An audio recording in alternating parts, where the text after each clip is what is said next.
Hey, Jacob might be starting a band with music that sounds like this.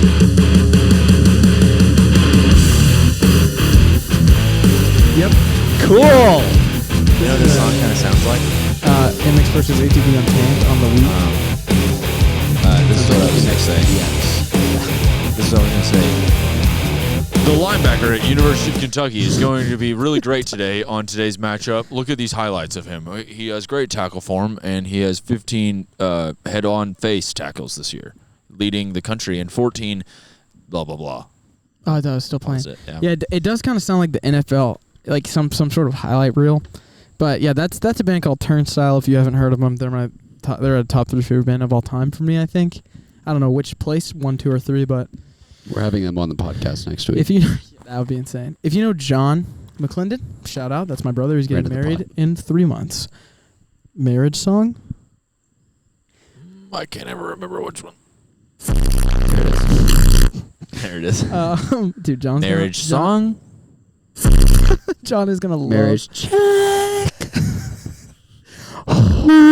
But, yeah. Hey, also, just want to jump on here and say that we may or may not have recorded 20 minutes before this, and then Steven's foot slipped over the little power cord. Steven had a little fart come out and it ruined the whole thing. So this is the beginning of the podcast. I deeply apologize for how terrible the beginning of this podcast is. We don't know if we're going to be able Today to we're recording with Jacob Mclendon. If you're a viewer, we're actually on the back porch. So now that all of that's out of the way. Anyways, you're starting a new band. That's super fun. Me and cool. John. Sorry. Terrified now. Me and John have always kind of John's favorite genre of music is heavy music, so we've always kind of bonded on that. And me and John had a thing a while back. It was a duo called Past Due Books. We played like 2 shows. One of them was at Waterstone Church in Warrior, Alabama. Amen. Amen. And we covered Jumpsuit by 21 Pilots. Come on. And a few others. And it was fun. I was really bad at drums at the time. But is that the one that's like, somebody stole my car radio and now I just sit in silence? Is it that one? What you just sang was dangerously close to the circus song. And 21 Pilots song, car radio, like, is dangerously close to that I think song. it's like the one that's just half of it is a drum solo. It's like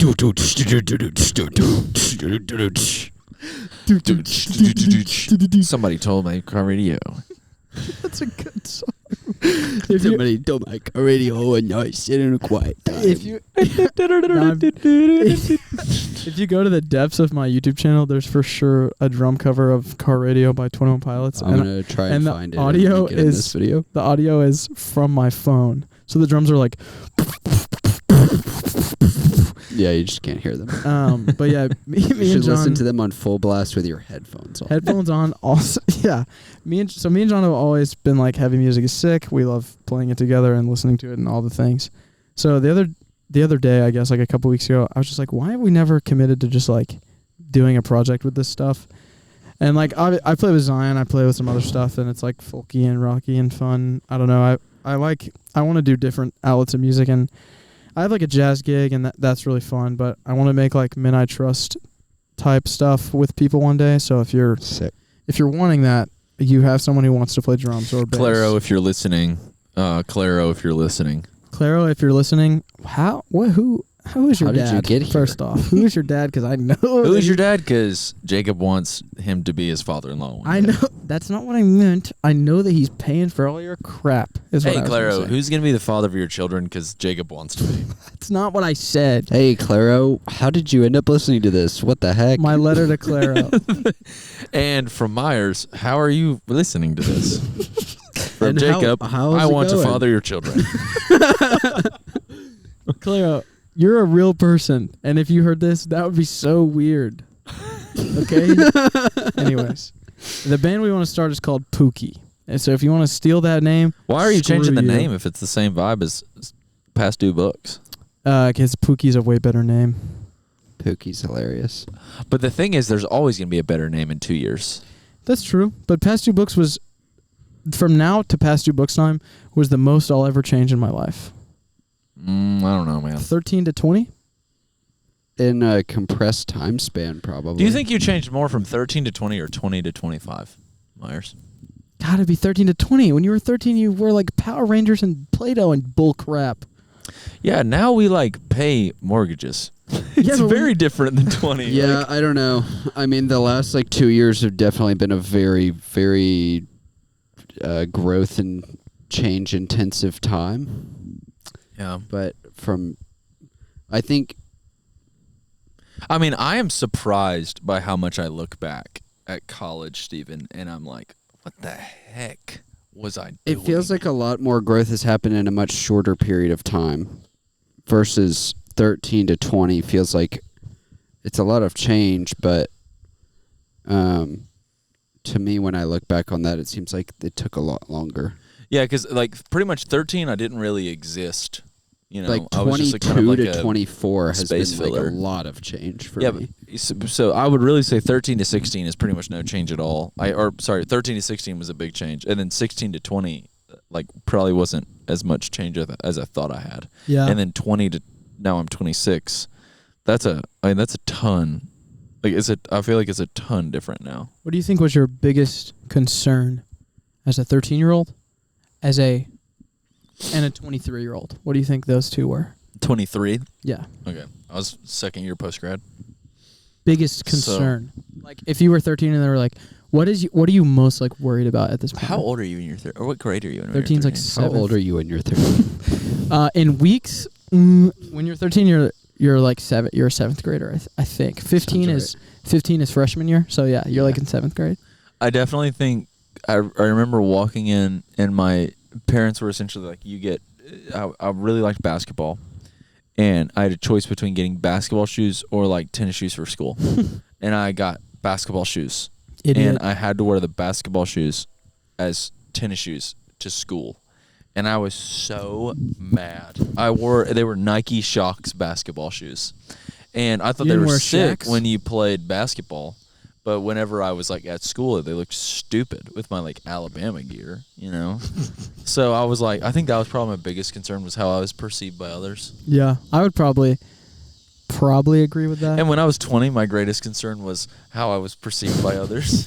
Yeah, my greatest concern when I was 23, I mean. 13 was like my parents not letting me play Need for Speed enough and whether or not my purple Converse had a scuff on them. Purple Converse. Let's get.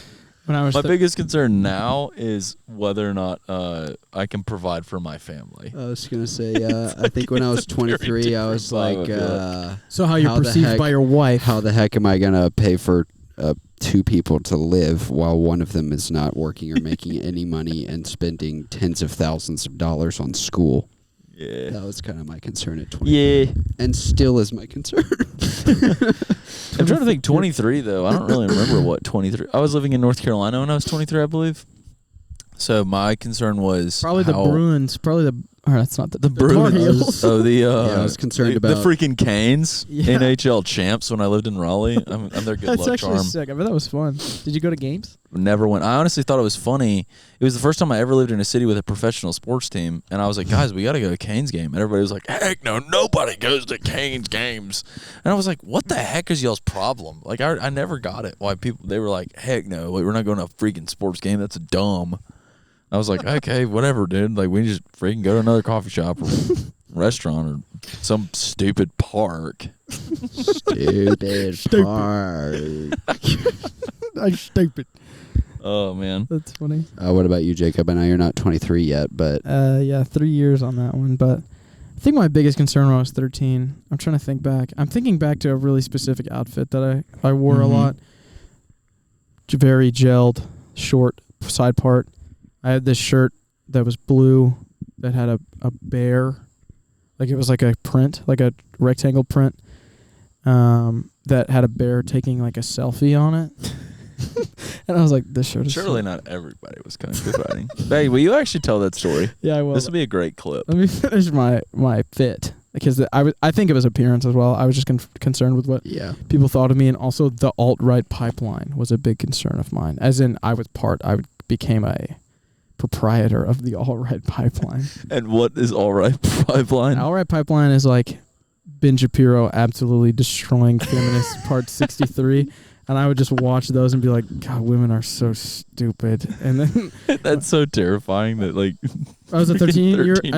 I was like, this is good. And then your dad's like, I'm proud of you. I approve of you now, yeah, son. it's funny because I just was like, I cared so much about politics when I couldn't vote for another 5 years.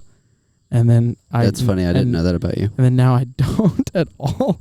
And I don't know. I just like I remember writing papers on like why Trump was a good president and stuff. And I was just like, you don't know a single thing about anything. You're wearing a bear taking a selfie on your T-shirt right now. And I wear cargo shorts, some super colorful sock, and then like those Reeboks that are like squiggly on the foxing. The zigger zaggers. The zigger zaggers. I love the Reebok zigger zaggers.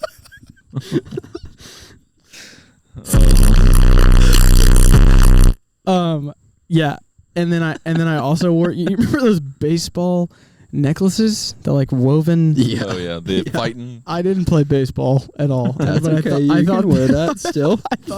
I thought they were so cool, and mine was broken. So it was, Oh, you know what I did? This might have been when I was 14, but I carried around like a lanyard hanging out of my yes, pocket with nothing. when I didn't have any keys for like 3 years. I put a keychain on it so it had some weight to it. Yeah. I could straight up, swing I it carried around. a Vineyard Vines lanyard on until like almost until I got to college. Like that is one of my. Mine was a biggest Samford regrets. one. Mine was like one of the 2-inch Samford ones. Now, so bad. this is actually a theorem I'm working on. If you see someone with a lanyard, there is a 100% chance they also are going to vape within the next 15 seconds. Yeah. Where's my Yeah. vape? Put it on your lanyard, idiot. What was the story My you wanted favorite- Jacob to tell? Oh, so Oh, yeah. Go ahead. you saying your fit of 7th grade made me remember my favorite fit in 7th grade was flip flops. And That's I your don't favorite change. fit now. Yeah. Flip flops. And then I had a pair of Was like, it what are those like rubber mesh ones that were like 99 cents? At Yeah, they were Walmart, though? definitely like rip curl or something. But do you know like what are those like mesh gym shorts called? Or is that just what they're called? Those are like basketball. Yeah, those are were like yeah, I just called like them the- basketball shorts. yeah, like the mesh gym. Like Yeah. you get them for like your PE uniform. super long. I had a bright red pair, Alabama Crimson Tide on like the bottom left of them. how and then I went to where did they hit your knee? Oh, below for sure. Like they were long. And then I went to my parents took me to Winter Jam because freaking Winter Jam was dope they as love frick. God. I would still go to that. I would go. If Winter Jam came back to Birmingham, I would seriously go. They I'm come not even- every year. Just to wait, actually, That that would be Birmingham? so John- funny. John took when he worked at that church in Cumming. They took their youth group to Winter Jam, Wow. and he said that Cutlass was sick. Oh yeah, I Wow. loved Cutlass, dude. Strong tower. Did they like honestly? You are my strong tower. TFK. Dude, don't Yes. even get me started. Wait, so how many songs? Because in retrospect, I was like every single set lasted like if they played a million songs, it was all sick. But like now, like they have to play like 3 songs So each. yeah, there's the pre-jam, which is I hate that I know this, but there's the pre-jam, which is most of the time every city they'll get like local, like Okay. whoever's popping Christian local. Will will Carlisle. play the Will Carlisle in Atlanta. God, that would be so I would funny. go. I would I try to would go to so State go. Farm Arena. Will Carlisle. Wow. Yeah. 1,000-foot crutch comes out and plays some 15-year-old Because I song. was born this way. And then Will Carlisle comes out. And yeah, so the pre-jam comes on. They each do literally like a 20 or 25 minute set. And then each band, because like Crowder plays every year, and his set is actually like so cool. Like I'm not even gonna lie that he's like such a talented guy these days. He's a killer. But he'll play like 45, and then whoever's like headlining, probably like Map City or something, will play like an hour. But yeah, the sets are like 20 or 30 minutes long. Like they are Yeah, cooking they're through getting sets. through it. But so I went to Winter Jam and Flops, I got red shorts. and my parents let me get one merch piece at the merch booth. I got a Family Force 5 Yes. t-shirt Oh, with like little actually, animated like monsters all over it. That's incredible. That- I wish you still had that. So, and honestly, it's probably in the depths of somewhere. dude, I really wish I did. find it. But that's like a baby tee. you could wear every now. chance that I could, I would wear that black Family Force 5 t-shirt, with like animated monsters all over it. I was my red obsessed shorts with and them. rip curl flip flops. There- And if it wasn't the Family Force 5, it was my number 7 Georgia football. And then my favorite hat was a maroon Virginia Tech hat that I found at Ross. Oh no, was it flat? No, Oh, it was that's just a good. freaking. It was like the one size fits all. It was like the stretchy Yes, hat. It was so. I had ridiculous. a bunch of Sean White used to make clothes with Target. Yes. Oh, yeah, So that I was had actually so good many stuff. cool Sean White shirts. Yeah. And it'd be like the white T-shirt with like the gray sleeves, so it looks Oh, like yeah. there's a Like shirt the under double a one? shirt, but there's not. There's just a different yeah. sleeve Mhm. Did you ever sewn see into the short sleeve. the shirts at Target are more probably stuff like goodies that had like headphones or something come with it, Oh like my a gosh. toy. I was like, definitely had Mom, those. I'm not even kidding. I actually like the shirt. I don't care about the toy. I actually like the shirt. She was like, "Here's the same shirt without the toy." She's like, "I'm like, that's just different." I forgot about that goodies. That's so Like the funny. toy on like the thing Yeah, with it's it. like I could get this shirt with a dinosaur on it, or I could get the same shirt with the dinosaur on it with a little dinosaur that comes with it. Yes. And that is what I want. Yeah. What? Oh, we were talking about So- something earlier. Oh, I can't your remember what it dad? was. When- Oh, yes. Do you have something that pertains to the little dinosaur? No. Okay. All my roommates, I just moved into a house a couple weeks ago with 4 roommates, and all our parents happen to be in town. 2 of us are from here, so it makes it easy. But all of our parents happen to be in town. We were like, let's get the roomies, let's get the parents, let's have a dinner. So we went to Back 40, which is like the meeting spot of groups bigger than 15 in the Yes. city. And everyone shows up, and Sam's dad is wearing a blue dry fit golf polo. Jack's dad, blue dry fit golf polo. Wit's dad. Whit's dad, blue dry fit golf polo. Wow. All like varying, like super. If you know that scene in American Psycho where they are showing their business They all have their cards, business cards. and they're like, "Look at that eggshell." Oh Yeah. my! It was like that, where it was like, "Oh, you got the blue with the and I get the Yep. blue with the." And my dad shows up in a green T-shirt with white writing on it, graphic tee, that says, "Surely not everyone was kung fu fighting." Wow. Cargo shorts. Cargo shorts and Keens, the sandal. Yep. And I've just never been like prouder as a son, I think, because I was just like, He didn't conform. He's a also nonconformist. he has that blue golf polo, like Yeah. he has one of those, and I was like, I told him about how funny I thought that was, and he's like, yeah, I mean, it's like dinner, I'm gonna wear a T-shirt, I don't want to look nice, and I was like, right, like doesn't that Fair. make sense? And so then, and that shirt was a gift from John, because John saw it on someone in an airport and was like immediately thought of my dad. Also, Yep. who's wearing that one to the airport? Yep. But he saw it on someone in the airport and then immediately went on Amazon and bought it and gave it to him for Christmas. And my dad opened it on Christmas Day and like got a little emotional because he loved it so Wow. much. Like it's That's just incredible. it's the perfect shirt for him. Oh my gosh. I saw this shirt the other day. Let me show it to you. Oh, I don't have my phone. It was Lightning McQueen with a red dinosaur behind Lightning McQueen. And then at the bottom it said Paramore. No, it was Darth Maul. Yes. I saw yes. that. I think It you was- might have sent that It to was me. Lightning McQueen, Darth Maul, and it said Paramore. Yeah. And I was like, gosh, I would That's wear perfect. that so much if I Yeah. had. What the heck? That It's is just, crazy. It's just like, I don't know.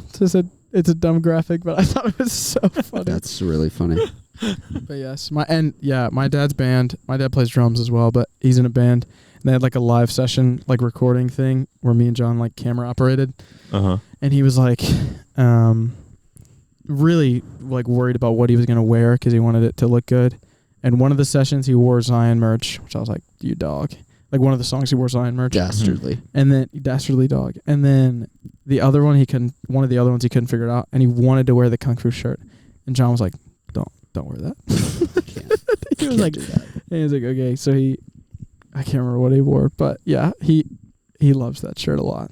Do you have this is changing the subject again. I don't know if you had something else you want to say, Steven. No, I was just say, in his attempt to look cool for a band video, he's like, I'm wearing the Kung Fu Fighting shirt. Yeah. Like, that's just so funny to me. I mean, it would have been like, that's like, there's this shirt I've wanted for years that I'll never get because I just can't commit to it. But Remo Drive had a live session one time, and the lead singer was wearing a shirt that said "Sex, Drugs, and Christian Rock," and I thought that was the funniest shirt That is funny. ever. But I'm not gonna wear a shirt that says "sex" on it. What are you talking about? I remember I'm going not gonna to wear a Judah and the shirt Lion. that says "and" on it. 3 times. I'm not.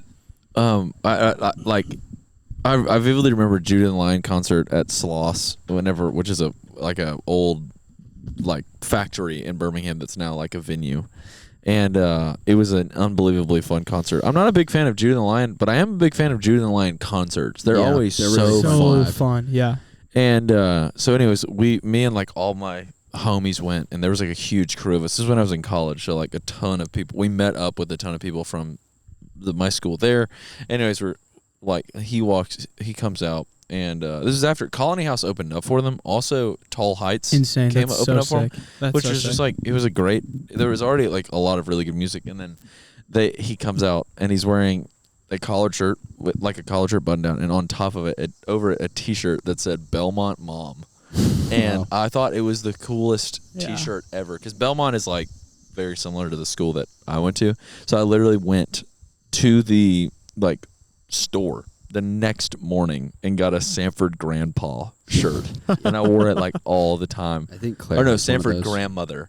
And then I thought it was so funny, and then I wore it around my grandma, and she got so offended that I didn't buy her one. I got it for That's myself. hilarious. Like That's super I like wore it at her house at Christmas, and she thought I was like, haha, like I'm wearing what I got you for Christmas. But it was just because I like. You just had a shirt on.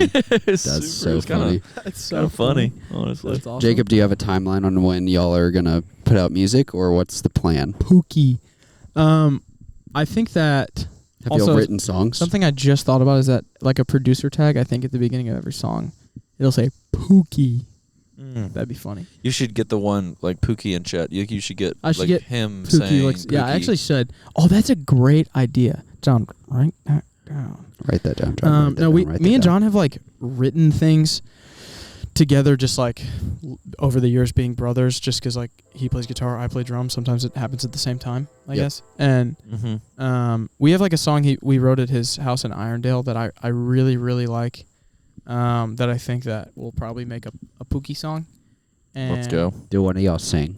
John is pretty good at screaming, and also can sing pretty well. I so- can do a good punk rock tone, but I can't scream. Yeah, John is. See, I can't scream either, and I genuinely wish that I could. I think it's the coolest thing, but John is really good at it, and I think. Yeah, this is one of those sick. conversations, guys. Like, I just want to say that if any of y'all are out there and y'all are hearing them talk about screaming in this way, and you're just like rolling your eyes, I'm with you. I don't really understand this Try whole it. thing. Try it, and you'll Next understand. time you're mad. bad. Next Scream. time you hit suck it. at Next time you hit a bad drive. Try it. Next time you hit a bad drive, I used to try try it. to scream like that when I was 13, so Love that's it. what I was thinking Love about when it. I was 13. See, I was listening to yeah. Disciple and Pillar. I don't know who Pillar is, but I know who and- Disciple is. And Pillar's like Disciple one of is those things so holds up a bad. roof. Good one. Thanks. Decipher Down, Yes. 3 Days Grace. 3 Days Grace, not a Christian band. Close enough. I can't remember any others. It's like Creed. LaCroix, not a Christian man, but Christian shout out. You Christian, shout out God. TFK was kind of like that. 1,000 Foot Crutch. Yeah, they also, were my. the fact that they were my TFK's guys. lead singer was the same as FM Static, that blew my mind. Yeah. I Oh, was I like, know. you can be in two bands. What the heck? What? Yeah. Oh, there's so much like old Christian rock that. Why do y'all think that y'all like originally heard someone scream into a microphone and you were like, I relate to that? John, I don't relate to it. John, like, put me on. I think he was big into like heavy stuff before, and his progression was like Foo Fighters, then Nirvana, then something like 3 Days Grace, something a little heavier, and then he was like Slipknot, and it was like this crazy heavy, like, oh my gosh thing. But then on the way to school, we're like listening to Slipknot, and we're riding in his truck, and I'm just like, what is your problem? Like, you seem to be so angry all the time. And to some extent that was true. John was angry in high school. But Psychosocial by Slipknot, if you ever listen to that song, that like 7:35 a.m. on the way to Tabernacle Christian School, like That's was a just, crazy That's early genre of music to be listen to at listening 7:35 a.m. I was just like, I can't get with the vocals. There was this Christian band called Relentless Flood that's like a tiny like a tiny like Christian rock band, and they had very heavy instruments and very chill vocals, and I was like, I can get with this. This is sick. Because I was the same way. I was like, I just can't do the screaming. I can't do it. And I just listened to it more and more, and then like Beartooth was my gateway band into like heavy stuff, because he had some screaming, but also it's just super emotional, like very, very raw emotion. I think I like clinged on to that. And then I just like started listening to heavier and heavier stuff, and then it changed from like, what is this, to like, this is so sick. And I don't know why. I really do enjoy it. So that's sick. Pookie. I think I could probably still sing. You know who I loved? Red. Oh my dude, I could probably sing every one Breathe of their Into Me, songs. bro. Yes. You're speaking my language right now. The Innocence and Instinct album. Red was so That sick. was like one of my favorite albums. Not the ever. Taylor Swift album. Not the Taylor Swift album. No Taylor Swift talk on my WOM podcast. There's Okay, too just wanna much make of that. sure. Just kidding. There's not too much, guys. I can't remember. I'm gonna listen to them on the way home. It's so good. To me, it was like I liked Reliant K. That's good stuff. Sahara by really Reliant good. K. Their heaviest song, I think. Or, maybe not. Escape. Be My Escape. Banger. killer. They're still very good. The Yeah. album he wrote about his troubles with his marriage. It's got like an old camper on the cover. I can't remember what it's called. I think it might be called Savannah. That record is so good. Do you ever listen to The Almost? Mm-mm. They were really good. What's his name? Aaron Gillespie is the lead singer. Okay, yes. Big Under Oath guy. Yeah, he had like he was the lead for The Almost for like 3 albums Okay, maybe. sick. And I think were, they like, did a kinda reunion show the other day. They weren't like hardcore, John's they a were fan. rock. John's a fan of that What stuff. do y'all think at the end of your life? Like you're like 80 years old. What do you think your favorite kind of music is going to be? Berlioz could definitely hit as an 80-year-old, I think. I think that's A band that you've known for 2 months is what you're saying is going to be your favorite maybe music. 6 months. I think that could hit as an oldie. That's crazy. Because it's bro. like I've liked House for like 2 years now ish, yeah. and I think that will carry through my life. But like that is the chillest, most like relaxing house, most like relaxing house. Mhm. So I think that could. And it's hit. just like they kind of scratch that jazz itch. Yeah, for sure. I could see myself resolving on jazz. As my last I phase feel in like life. I really do think that old people will never like be able to keep up with like a fast BPM. Like I don't think that old people now do. I think that old people always like tend to come around to whether Slow. it's more Americana like Ray LaMontague or whatever his name is, or like Jason Isbell, like even more Americana. Like older people tend to get into more like good rich music. Yeah. So I'm really curious if there will be like, as people our age who make like way too much music these days. Like there's so much music coming out, it's ridiculous. You like think that's a net negative? I don't know. I'd actually love to hear your I don't thoughts know on that. either. I think that Like, do you think that overall the quality? Because I think that there's just like so much availability to it. Yeah, I think with how popular hip hop is these days, you can make hip hop that sounds like the stuff that's like chart topping with if you have $3,000. Yeah, that's fair. SM7B, MacBook, 2-channel interface, done. Like that. Yeah. That's all you need to make that music that good, and someone who's really good and creative. But I think that for a long time, ages 15 to 17 or 15 to 18, I like worked from this like I can never freaking be successful in music. There's so many people. I just worked from a constant like fear of oversaturation mindset. And I still do have fear of oversaturation. There's just so many bands. Someone shows me a new band and I'm like, gosh, they have a discography 3 albums deep and have done a full US, and it's like, how is there so many people doing that? Yeah. And it can be discouraging of like, why would a band that I'm ever in be able to do something like that? But then kind of looking at it at a glass half full perspective, like, wow, all these people are making a living, and there's so many touring bands, and they all have dedicated fans. Yeah. And in my major, there's this like philosophy that you need 1,000 dedicated fans to make a true living in music, and that feels not true at all. But a dedicated true fan is someone who's like gonna intake and buy everything that you put out, any piece of merch, any piece of music, any show you have. If they're in your city, that's a true fan. And if you have 1,000 of those, you can make a living. In that perspective, it's like, okay, well, I can make that happen for sure. Because like you think about Zion. Oops. Cool. You I think almost got in a car accident by my house. You think about Zion, we probably have between 80 and 200 true dedicated fans. That would be my guess. Probably, yeah. Anything over 200, I think, is probably not true. That's like wishful thinking.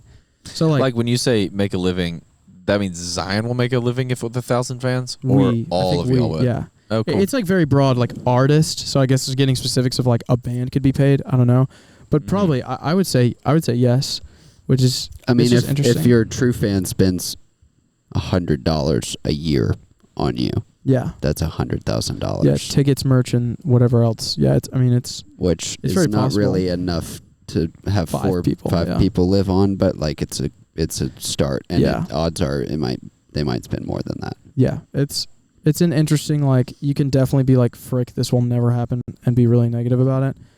And you can be really positive about it and be like, I could do this because this person is doing it. And I think I've worked from different mindsets, different days. Yeah. So I found in a lot of my studying of business a similar thing. And I'm developing a theory that a lot of our problems in culture right now are due to the significant increase in population over a short period of time. So part of what's been crazy is the internet has come around in our generation, which has made everyone have access to everything and each other all over the world. So now we can kind of see how gigantic the world is, and also how many it's a good thing because it's given a lot of people access to be able to do things like make music and put it out, and make a living off of it. So that's part of why you see so much of it, and it feels like oversaturation. But also, with comparison to how big the population is, it's not really oversaturated. Yeah. And like, we all listen to so many different bands. So like, adding one more to the queue doesn't feel like, as a consumer, doesn't feel like that much. You know? It's like, we just found Berlioz, however you pronounce it. Berlioz. Yeah. And it's like, I really like him. So when I'm in the mood for that, I listen to it on Wednesday. And like, he gets the streams, and if he came through Birmingham, I'd probably go see him play. Yeah. It's a beautiful thing. Like, it is like very, very cool that any given night at Saturn, you could go through and see someone who's a expert at what they do. Like that's like incredible. And also that like, it's not like you're driving like radio station to radio station with your record being like, could you play this? Yeah. I think a lot of people definitely like fantasize that era or romanticize that era of music. That's sick that it was like all physical, and like I definitely think that would have been a cool era of like the music industry to live in. But also like, I can email a venue and be like, here's this and this and this about us. Here's who we know in your city who we want to open. Like, what do you have available? And like, then we go play music in front of people. Business people do the same thing where they romanticize that like there was so much more opportunity when the internet wasn't around, and now everyone's oversaturated with ads and stuff. Yeah, advertising is like the worst part about America. Yeah, I don't ever actually want to have real ads on here if we can help it, because dude, freaking, I get so tired of ads everywhere all of the time. But anyways, there's still so much opportunity, and more opportunity now than there ever has been. Like the cost to, like you were saying, cost to make music is basically negligible now. Yeah. Like, you could go buy the gear yourself for $3,000, but also like you probably know someone who has the stuff. Yeah. Also, music that's very like, there's a lot of music that's really popular, that is not that hard to. I mean, artistically, creatively, very, very like, need someone who's good, but like, gear-wise is not that hard. Very difficult to and make. It's like, there's just songs that get popular on TikTok and stuff now that are made by like a 13-year-old. And like, there's this there's this meme that's like, while you tweak that synth pad like there's a kid that just made a beat that like Kendrick Lamar is using. Yeah. Like it's just nothing is that deep. I think when it comes to music, but Steven, this oversaturation, positive negative thing, how does this apply in your line of work? Like in church? I don't know, man. I mean, I think it's like super. It's like the cultural like narrative of like don't develop a platform, don't develop a or at least like the line of church that I work in. There's a lot of people who really want like independence and they want their name out there and they want like a platform, and I don't really understand why, but they do, and I guess because they want financial like stability or whatever, but which I totally understand. But anyways, I feel like the only thing comparable would be like you opening up a jazz club or like a house music venue, or just you opening up a venue. But it's really interesting to me. My cousins who were in town this weekend, and their neighbor behind them, before, well, now it's Kelsey Pellegrini, but the girl who lived in it before that house was who? Like probably one of the most famous female country artists in the world. Kelsey Battistelli? Francesca Battistelli. Francesca. No, that's what I'm thinking of. Kelsey Pellegrini. Kelsey before Pellegrini. that, it was Casey Musgraves. Oh Wow. Your And cousins before got that, money like that? no. Oh. They just live in a part of Nashville. They've been living there since like 1990 something, Okay, and sick. down the street, They bought Darius well. Rucker, the next door neighbor Theo Vaughn. Like I mean, they live in a crazy neighborhood. That's actually sick. But the person who lived there before Casey Musgraves was a guy whose brother was maybe like in Talking Heads or something. But this guy. He made like one album and it was like an ambient album, but besides that he just like helped write for a ton of people. He wrote for George Harrison, like one of the Beatles. Like he wrote for there was somebody else that was just like insane. Like he like helped write one of their albums. It was like Pink Floyd or something like that, but he helped write for one of these guys. I can't remember his name, but this guy loved music, but he wasn't a musician. And he had music blaring in the backyard all the time. He had like house shows left and right. He had people, and this was back in like he was their original neighbor before Casey Musgraves. And if you know anything about Casey Musgraves, she's part of the Architectural Digest theory that people, whenever they do, hey, come look at my home at Architectural Digest videos, they immediately sell their house afterwards because it's just like a publicity thing of like to get people to buy their house. Yeah. Also, I learned this, that whenever you're a super rich person, the house comes with the furniture. So if you buy an AD house, the furniture comes with the house. Like they don't move. A lot of they just people, buy all new a lot furniture. of people sell it with all the furniture. Yeah, just and their for interior the ease of designer moving in. just like completely furnishes their next house for them because they're like, it's too much, whatever. It's wild. So anyways, Casey Musgraves moved out of this house. But Casey Musgraves, if you've ever watched her videos, if you've ever watched her video about her house on AD, you know that she lived there for like a long time. So anyways, the guy that lived there before her was like, had tons of shows, tons of music. And even when nobody was there, he would just blare music in his backyard. And then these amazing musicians moved into the neighborhood that are currently famous. No music ever in the neighborhood. Interesting. And that's very, yeah. And I think that, I don't really know exactly how this applies to this conversation, but I do know that original guy, in a weird way, he's probably more applicable to my line of work than like Casey Musgraves is. Because Casey Musgraves is a figure. Like a church is like a person who's like church is like, I feel like you're a fan of the movement or something. Like you're a fan of the object of the thing, you know? Like I feel like people who are into music truly are just really into art. They just really love creation and creativity. Yeah. How do you feel about this conversation of oversaturation and stuff like that with regards to our podcast? You know, I think it's interesting because I think it's the same way that like there's probably a million people that could get on our podcast and be like, this is super cringe. They're talking about everything that everybody else talks about. And it's like super fair. But also, if that's how you judge a podcast, then every single podcast will feel that way to you. Yeah. Yeah. So it's like, yeah, that's a good word. yeah. So for me, it's like if we're making our thing, honestly, and we've talked about this before, but we're really passionate about like people breaking down. Like I think in that line of thought of like, oh, you shouldn't make it because it's already been made. well, then if that was what we were doing, then we wouldn't ever make anything ever in any way. You know, Nothing because is new under the sun. yeah. So it's just kind of to do something. You know, we've talked about that before, and then also like we're really passionate about our why. Simon Sinek TED Talk. Come on, if you've ever watched it, please do.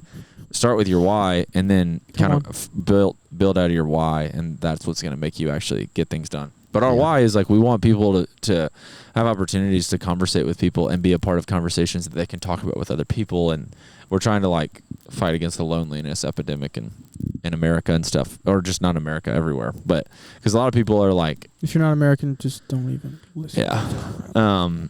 So, anyways, that's like kind of.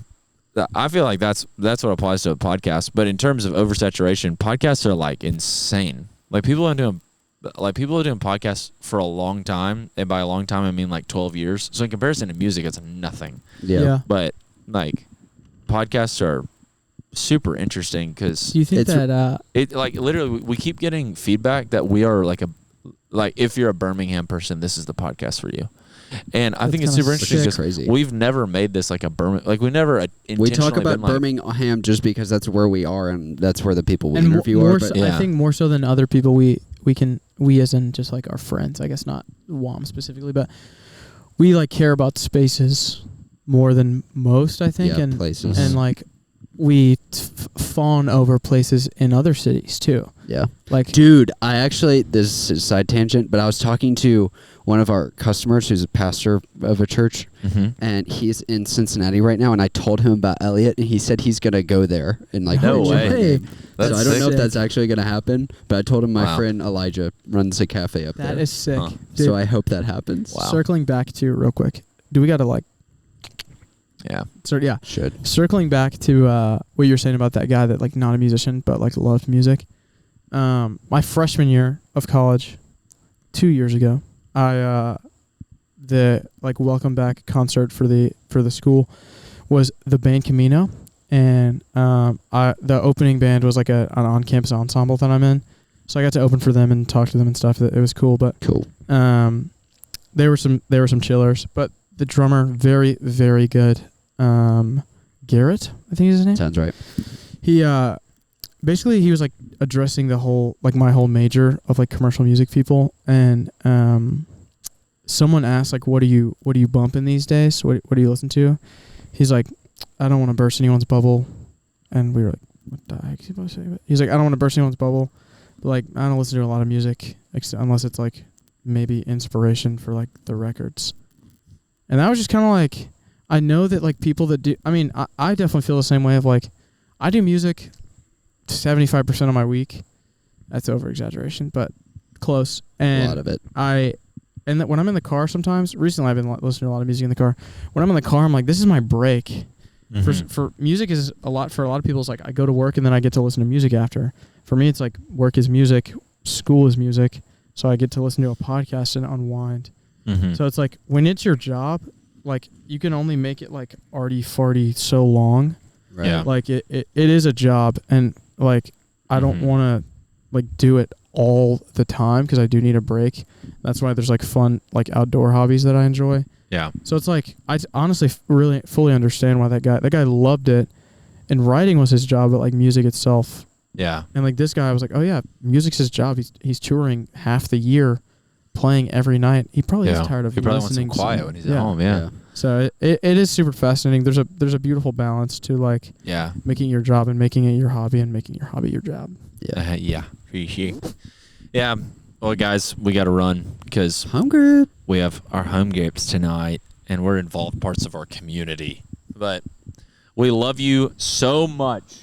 We love you. We love you. We love you. We love you. Thanks for listening. And I really hope that we can find the first. Hopefully the first part of this is on, but if not, 45 minutes is still a decent episode. This song right here is a lost track that somebody found. It's called Didn't Want to Have to Do It by Cass Elliot. I came across it this week.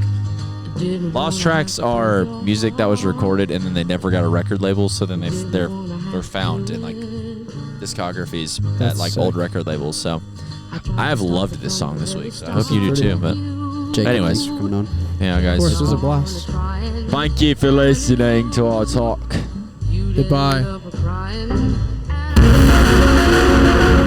to the secret segment of the podcast where we're going to talk about secret things. So I don't want to repeat one of that series I didn't get to hear about. All right, Jacob, I got one question for you, man. End of a long day. End of a long, hard day. What you doing to treat yourself? I'm so happy you didn't make this a love life thing because like 79% of secret segments are like, what's it like with the ladies today? So Hey, we all know how it is with Megan right now. okay. When I get home from a long day, as I said, I just moved into I just moved into a new home. So I haven't had many long days because it's the summer and I'm doing a bunch of summer stuff, which is nothing. And so I'll get home from a long day of class. I'll sit on my couch, snag a LaCroix or a sparkling water or a glass of milk, honestly. I love milk. I love drinking milk. So weird. And Give me some milk. I'll get some milk. I'm just going to get a big old fat jug of milk. Dude, that is so What kind of relaxing. milk? So what do you do whenever you drink the milk? I drink it, man. I'd sit on my couch, I'd drink it, and I'll throw on. Recently, it's been like Krungbin live sets, Parcels live sets on my TV. Oh, Love. Because that has been so nice to just have on. Whit, one of my roommates, his uncle was a super successful folk guitarist in Wales. Cool. And his parents sent him a record because Whit had never heard his music. They sent him a vinyl of his music, so we've been bumping that in the house recently. Sick. Is it good? Yeah, it's super sick. It says Chris Grooms on it. Gypsy Rose, or just Gypsy, I think, is the name of it. It's him with a guitar. Dude looks like Whit, and it's wow. so That's cool. awesome. That's sick. So yeah, just been listening to music and having beverages. Music and beverages is so relaxing. That's Come one of on. my favorite things. I honestly think like vinyl has become like almost an obsession of mine this Yeah. past 2 weeks, and I'm fascinated by how deep the crevices go of Yeah. vinyl. It's crazy. And I think that finding a good sound setup where you can just like chill and turn on a record is a great thing. So super relaxing. yeah. But yeah, that's the vibe. Sometimes I look at my phone and look at Instagram Reels. Sick. Doom scroll. Let's check. be real. All of our answers are that, and some of us, whenever we're being smart, do other things that are actually restful. I really like to conversate with my friend Sam too. It's one of my favorite things to rest is just unpack my day with Sam. We share a room, so it's like we're kind of married a little bit. You're kind of married a little bit. Hey, well, guys, All right. there you have it. We love you. We love you. We love you. We love your little faces and your little lips.